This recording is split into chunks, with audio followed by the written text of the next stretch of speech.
تو میں نے کہا تھا کہ ان سے مشورہ کر لیں کہ تم کہتے ہو حضور ہمارے جیسے ہیں، تو پھر لکھ دو اگر تم مر گئے تو قصاص کوئی نہیں، قصاص کوئی نہیں۔ مصریت کے دعوے کرتی ہو نا، تو پھر ڈاکٹر کو اجازت دو تیرا پھاڑے ذرا، ٹھیک ہے؟ تو پھر ٹیکہ بے ہوشیدہ بھی نہیں لانا، ٹیکہ بے ہوشیدہ بھی نہیں لانا، سیدھا ہی کھڈ پانا، چاقو لے کے سیدھا ہی چیر دینا ہے، پھر دیکھاں گے کی ہوتا ہے۔ بشر کو تکلیف بھی ہوتی ہے، پھر خون بھی نکلتا ہے، تڑپتا بھی ہے۔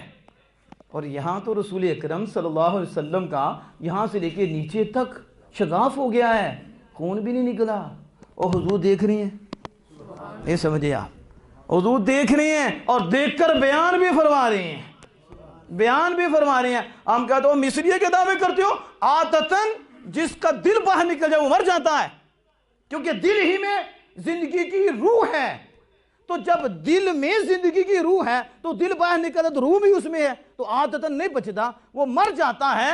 اور یہاں تو آمینہ کے لال کے دل اقدس کو نکالا بھی گیا ہے، حضور کو بے ہوش بھی نہیں ہوئے، حضور دیکھ رہے ہیں۔ اور حضور یہ بھی بیان فرما رہے ہیں، اس وقت جبریل کیا کہہ رہے تھے؟